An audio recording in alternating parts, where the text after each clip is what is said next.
Welcome back to another episode of Structured Insights. I am Nick, and as always, I have Bill Tracy from Structured to lend some advice, some insights, and to just try to make sure that we go into 2026 a little smarter than we were in 2025. Welcome, Bill. Hey, Nick. Glad to be here as always. All right, so today our topic is cybersecurity preparedness. So a topic you know a lot about, and I think if we could just put it into a Google search or ChatGPT and hit enter, we'd have a lot of topics that would pop up.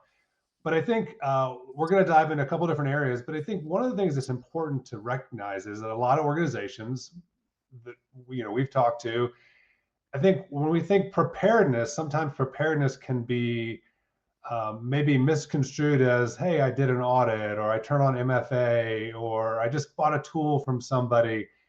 That's not really preparedness, is it? I completely agree. I mean, I think, when we think about preparedness, you almost, if I try to even distill it down to two categories, I think of kind of prevention, protection, but equally as important is kind of recovery and resiliency. So that in the case that we do have an event, how quickly can we continue operations and recover from said event so that we prevent, whether it be revenue loss, serving my constituents and customers, et cetera. So it's almost, it is a system, right? It's a system, right? It's not just hey, I'm going to check a box. It's a task. It is an actual system that you have to work on. You got to flex the muscle, so to speak, to make sure you're prepared. Yeah, I mean, it's a framework. It's a journey. It's not a destination, right? There's several pieces that you go through, and that's one of the problems with terms like cyber resilience and searching them, to your point, is that it means many different things to many different people. So I think what's important is you hone in on what's important to your organization and understand your organization's priorities, needs, and then start to break it down into those smaller chunks and categories. And I think by focusing on, do I have the right protections, and then do I have the right recovery strategy, that's really going to help set you up to continue to move forward on that journey and achieve that kind of ultimate goal of the right resiliency for your environment. So let's talk about what's hitting organizations right now. And we're recording in the fourth quarter of the year. It's a lot of holidays in the quarter. Do you see an increase, or do you think that there's an increase in that, what I would consider the holiday season surge of, whether it be phishing or different types of scams? Is that something that's real world happening right now? It always is, and I mean, I think this is certainly a time when people feel giving and it's spiritual and charitable, or however you want to look at it, which also means people can be a little bit vulnerable. But I think that the big trends, challenges we're seeing are the evolution of phishing, right? The vishing, the deepfakes, the AI enhanced phishing type techniques that can be used out there. And I think that those are keeping us running on this hamster wheel of how do we educate and how do we protect fast enough, because just the attacks are getting more and more sophisticated. They can be deployed at such rapid scale, and they can be quickly modified or tweaked. When you think about using like AI, open AI tools, ChatGPTs or Geminis, whatever, the ability for you to go profile a person or a company is so incredibly easy due to those tools. Yeah. So if I'm a malicious actor, I can go do a very simple, quick, deep profile on an organization, key executives, key teams, key initiatives.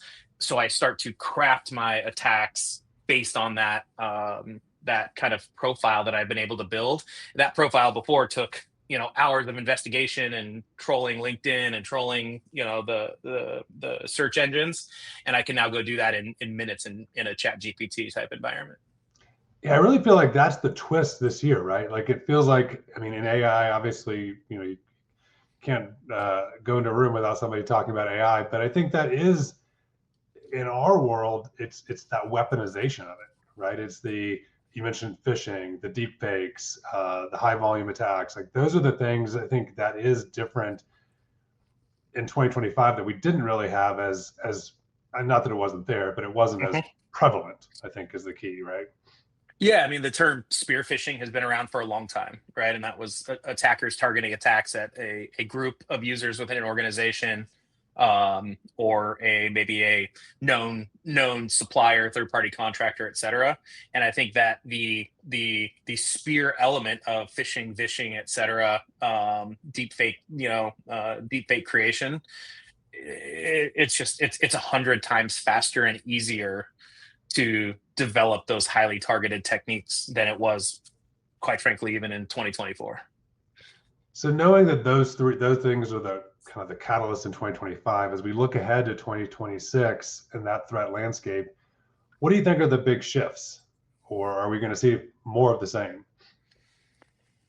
I think that I think if I look at the last 5 years of kind of, maybe breaking this down into the topics I brought up earlier, kind of the protection side, I think that it's not that a lot's changing there. I think it's maturing your platforms, maturing your program, and maturing how you are utilizing and using those security platforms, products, and tools to protect your organization. So we are seeing some things around like tool consolidation, platform consolidation, so that organizations have an easier time operationalizing those. It's really difficult for a small agile security team to manage 30 individual security tools, but they probably need all of those tools at the end of the day, especially if they're in a high target or highly regulated industry. But can they get that down to 10 tools by consolidating and consolidating on a security platform wherever they can?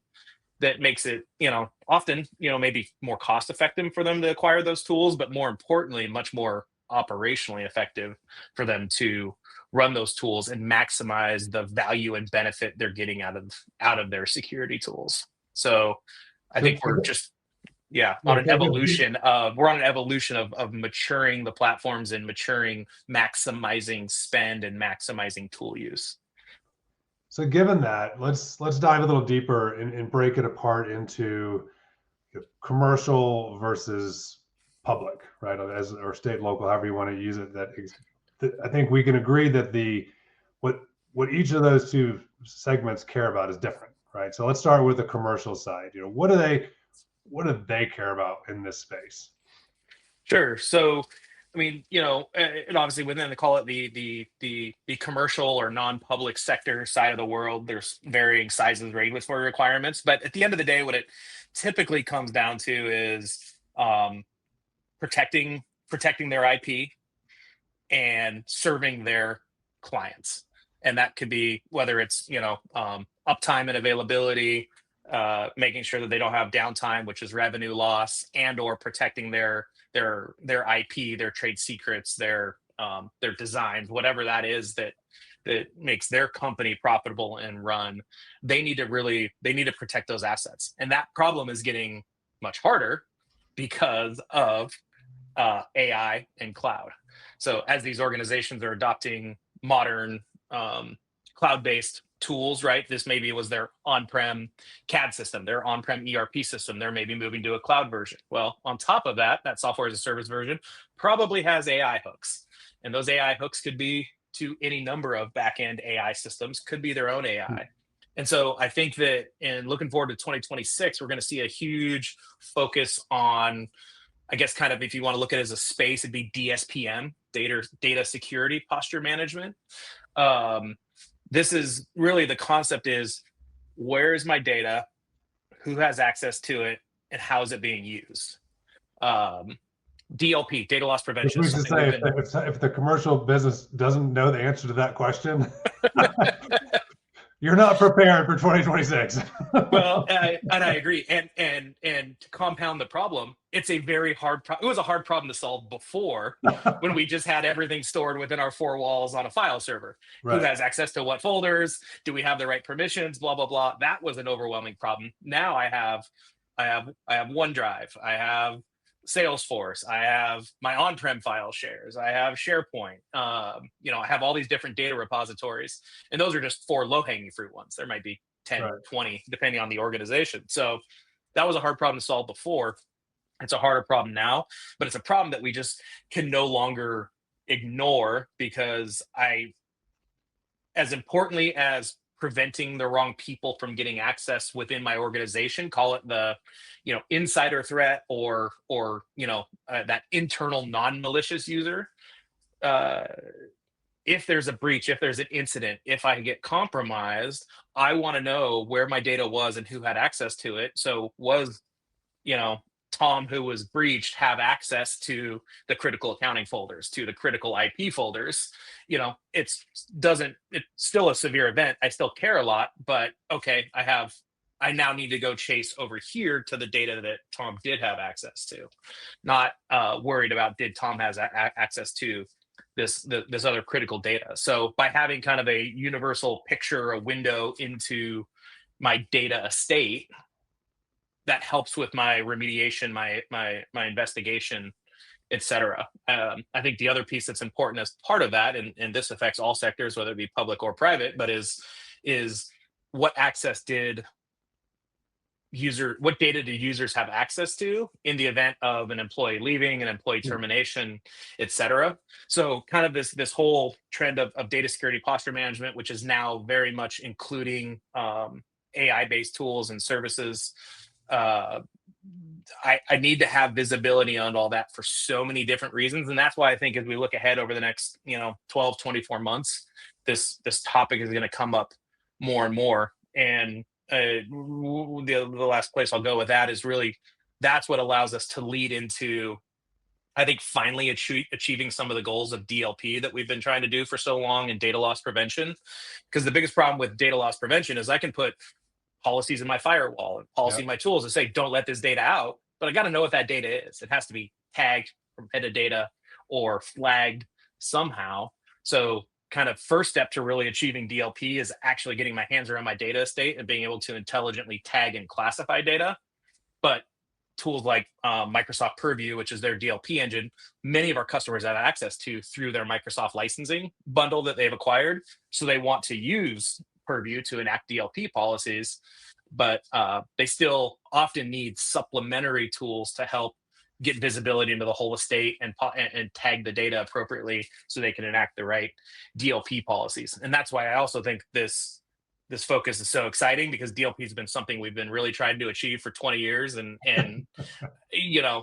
many organizations have gotten to a level of it, but I don't think I can talk to 9 out of 10 companies and they are not happy with where their DLP strategy is, or where their DLP enforcement is today.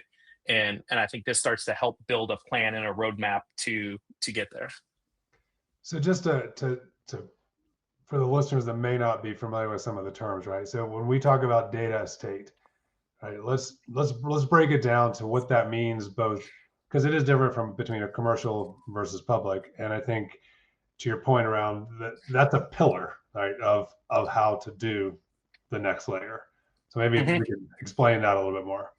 Yeah, and I think when using the term data estate really is the concept of having to think about data in such a wider view, again, than just in the four walls on my file server. That was a relatively easy way to think about my data.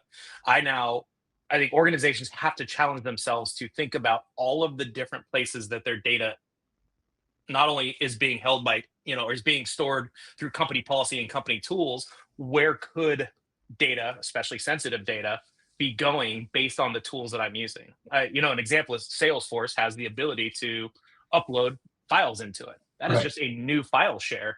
What data do I want or not want going into this this public SaaS application, there are many, many reasons I would want to put files in there for legitimate business purposes. But I think that, and that's only one example. Most SaaS tools are going to have hundreds of examples of that. And I think that's, if I think about kind of the commercial side, if I switch over to the public sector side, it's interesting because I have to break that into different areas, right? But there's always been, like, I think of like K-12 and education. There's kind of been this long-term thinking of, well, this data is all public, or even in state and local. Technically, the data is public, but it's sealed behind record requests and things like that. It's not really public. It's a different type of data. But what we often see in those environments is, let's be honest, most of our state, local education and higher education customers are short on staff and not short on money, absolutely, and very short on staff in specifically IT and cyber. And so the problem can be compounded there because often in those organizations you have many cross-functional folks, cross-functional teams that are doing multiple jobs and need access to different types of data, sensitive, unsensitive, insensitive, et cetera. And so getting your head around that and how do you manage that is even more difficult, especially when I have a shortage of funding to buy tools and a shortage of funding to hire the right amount of people that I need to kind of achieve that level of data security posture management. So I think it's even more challenging for public sector. And then I start to break off into call it the highly regulated public sector. And that could be critical infrastructure. That's always the one that comes to my mind first is critical infrastructure, right? Because we need the power on, we need the water on, we need the electricity and water and highly vulnerable things that serve whole communities and are highly impactful. Their data sensitivity may not be high, but their infrastructure and their cyber resiliency is an absolute must because they have to make sure that those systems go online. You cannot let power generation be compromised. You cannot let water, sewer, utility systems be compromised. And all of these things are network connected facilities now that deliver that critical infrastructure. For those people, though, I mean, I've heard in conversations, there's a lot of talk about compliance, right? When you think of security preparedness, and I wonder, I mean, is security or is compliance the same thing as security, or or is that as you think about being prepared, like is that a false sense of security just because you're compliant? You can certainly pencil whip a compliance audit, especially with the help of ChatGPT and other tools, right? And so no, compliance is not security. Your systems and your processes that you're writing about or saying have to be truly enacted and put in place to be effective. And I think this is a good example of this that we're seeing is in kind of the cyber insurance industry, right? Just like many users, I've heard so many horror stories of users having their home policies canceled on them, even though they've been in the house 22 years and never filed a claim. I just got my home insurance renewal and it was frightening. Hadn't really looked at it for a couple of years, but it's scary. So cyber insurance, though, is the same way. And what we're seeing is what used to be kind of a one-page cyber insurance questionnaire. And I think that what we're also seeing with some of these cyber insurers, there is some ability to kind of proactively, so to speak, demonstrate your capability or kind of advertise your tools and systems you've put in place, enforce the boxes that you're checking. And so I think that's kind of the interesting trend we're seeing. And I couple that with, again, let's look at commercial and maybe public sector, splitting those apart. When it comes to commercial, you're often, these folks are usually either, serving customers or especially when they're subcontractors of maybe a bigger organization. It's a real challenge because they're being asked to carry very, very high insurance coverage relative to what they maybe did for the last 10 years, right? Here's a screw and aluminum manufacturer who's making stuff for the federal government, which now means they fall under CMMC compliance. So their checklist is very rigorous and their cyber insurance and general liability insurance requirements are generally high. Well, the more insurance I try to get, the more I'm going to be scrutinized by my coverage provider. So the more that I can demonstrate that I'm doing the things that I'm saying I'm doing, or advertise that I'm using the right enterprise grade tool systems, I have 24/7 monitoring, et cetera, on my systems, can help demonstrate to the cyber insurers that you are of maybe lower risk than a competitor or somebody down the street, to either reduce my premiums or achieve that higher level of coverage that I need. So what about the human element? So I mean, if you go through all that, you have the systems in place, but and I think this obviously plays into insurance as well as just preparedness. But like, I think will the human element still be a challenge in 2026? Like, will that part of this, the playbook, the process, is that still, or are we moved past it? The human is always the unfortunately lowest common denominator in any breach, typically. So, where I think it's going to get, where I think it gets compounded as we look forward, is now the human element is going to be in charge of agentic AI do things.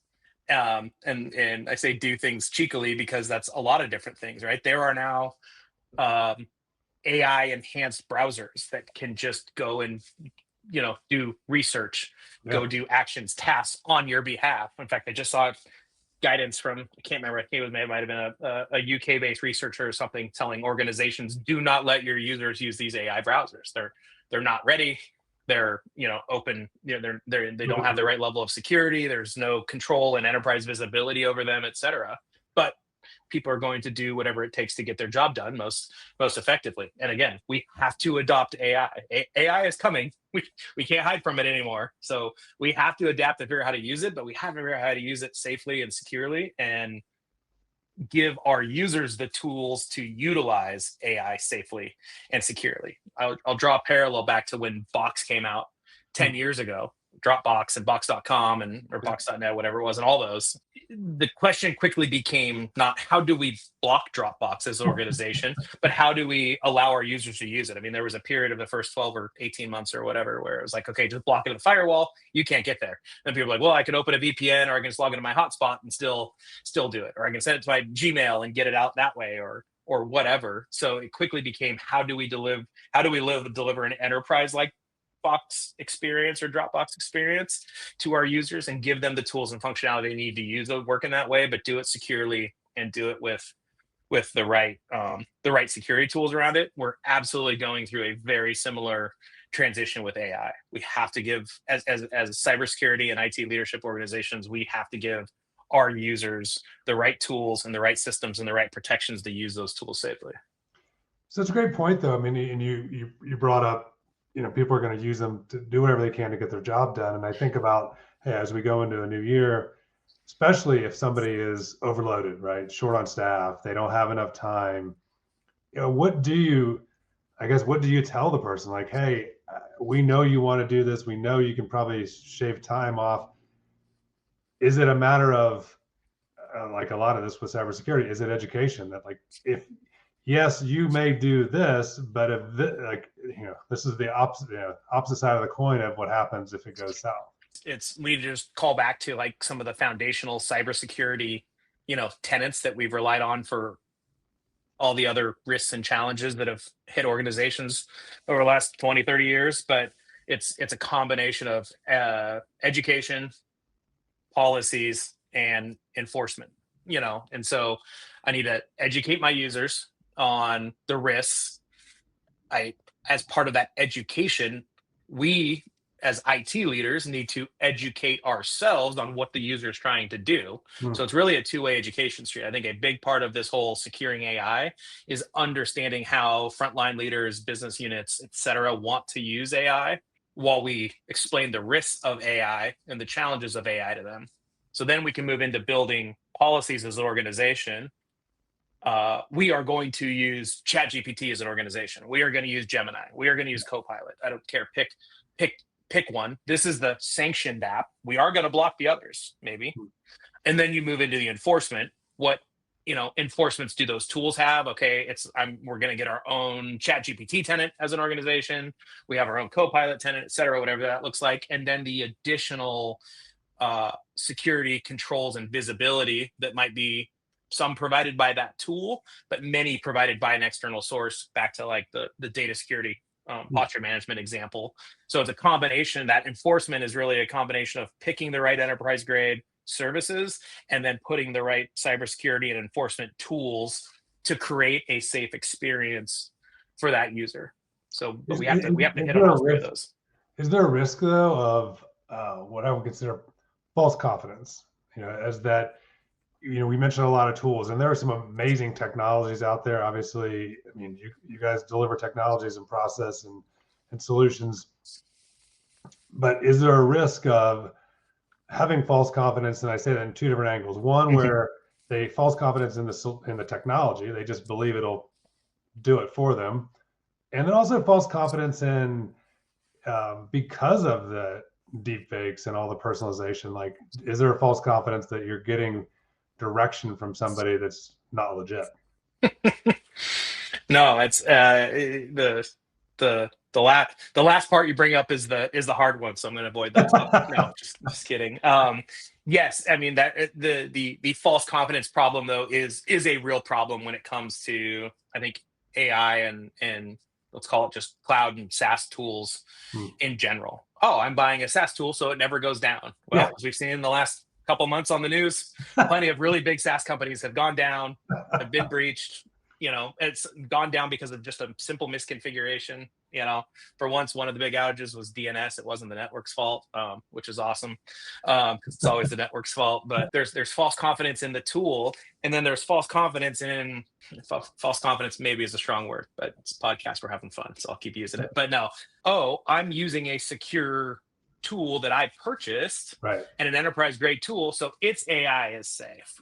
Its AI is fine. It's fine to put whatever data in there because it's mine and it's my tenant. Well, again, the same challenges of, does the wrong user now have visibility because Bill has access to the accounting folder, but Stacy doesn't. Bill put it up into this tool that Stacy has access with. He collaborates and now has access to that data. Like, that is a very pretty crude, simple example, but is a real potential example. So again, just because that repository, that tenant, or that language model is mine as a company, I just needed to treat that as an extension of my organization, and all the same file and security and access rules and rights and permissions need to apply within that environment that does in my on-prem environment. And again, you can quickly see how difficult that gets to get your arms around if I've got 20 enterprise tools that my team's using that all have different learning models and AI hooks and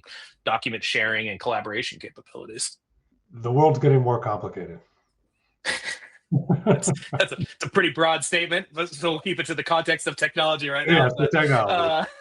So let's on that note, I guess, I mean, as we think about let's focus on IT leaders. And so IT leaders both within public sector and then commercial. We've talked about this a little bit, but really, what should they prioritize going into 2026? I mean, you just mentioned, I mean, there's 1,000 things they could do. And that's what I mean by it's getting complicated. But what would be, if you had to tell them, if you could grab their ear for 5 minutes, what would you tell them as, hey, this is what you should prioritize going into a new year for your business? And let's break it apart between public and commercial. Sure. Well, I'm going to speak generally. I'll speak generally to both first, because I think let's call it these foundational things I'm thinking of, probably apply pretty equilaterally. But as I look at some topics, trends, or focus areas going into next year, I think that tool rationalization, simplification, and platformization definitely should be priorities for IT leaders. And I think that's already happening in many areas. I'm seeing the trend in the C's moving that way across various customer segments and customer sizes. So we started to see the seas move that way, and I think that absolutely accelerates as we move forward. Organizations have to figure out how to maximize their investment in their IT and their cybersecurity tools, and maximize operational efficiency, and spend on those tools. So I think that's kind of the first area. I think the second one really is around, I think really around this, call it the data estate, the data security posture management, and really spending time getting to, and this speaks back a little bit to the education side, is getting to know the business and the different business units and understand where and how they are using company data, especially sensitive data, across all of the various tools and services that they need to get their job done. And I think that's going to put a big focus on data security posture management as we look forward.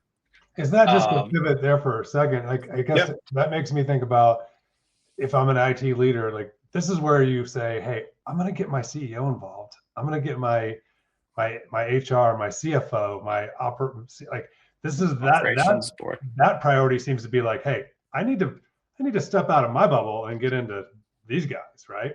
Yeah, absolutely. I mean, this is absolutely a cross functional kind of executive leadership discussion. That could involve boards as well, et cetera. When I Okay. talk to CIOs and CISOs, a lot of there's a lot of this is things the boards want to understand, and this kind of plays into the third topic, which is really resiliency and recovery. And I think that focusing on the recovery aspect. I mean, let's be really honest. Many organizations have a very comprehensive continuity and recovery plan. That doesn't mean they've tested the plan. That doesn't mean the plan works, and that's no fault to the organization, right? But or to the folks that have put those plans in place. But putting something on paper and executing are very, very different things, and they're very challenging. And so taking the approach and the thought process of, and I hate doom and gloom, because that's what cybersecurity feels like half the time, but it's really a reality. But I think as IT executives, we have to think of, we are going to be compromised at some point in some fashion. How quickly can we how quickly can we continue operations and investigate and understand the blast radius and the damage that was done in that? And so I think there's going to be a lot of continued focus around ransomware and compromised tabletop exercises, around deeper levels of penetration testing and validation of tools, understanding my attack surface, and then most importantly at the end, how can I recover quickly and effectively? Am I protecting my authentication infrastructure and protecting it, but more importantly, able to recover if there's a compromise? Because if I can't log in, I can't do anything. My authentication infrastructure is compromised.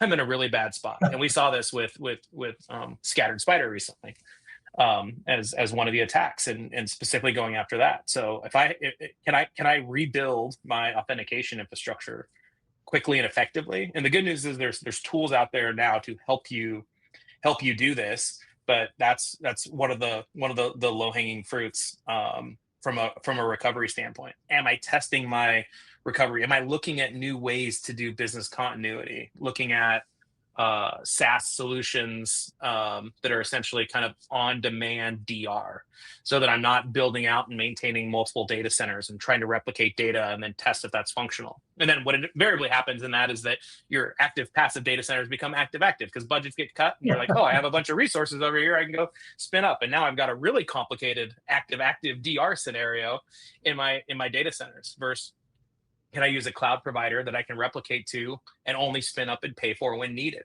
That's that becomes very easy to test, very low cost to test, and much lower cost to maintain than a whole separate redundant infrastructure. But when we think about recovery, you got to break it down into so many pieces, because there's core systems, core hypervisor infrastructure, getting the basic backup online, then there's getting my systems and tools online, then there's getting my authentication online, and then there's getting my connectivity correctly routed and make sure users can access that infrastructure easily. If I have to go touch every laptop to get them to my DR site, that makes it really ineffective, and it's going to increase my time to recovery. So not, thinking through, putting a plan in, putting the tools in, and then working through that. I mean, I think that is a tremendous tabletop exercise that organizations of almost any size need to work through on on a regular basis. So I think, I think when I look at, oh is yeah, you're please. basically saying that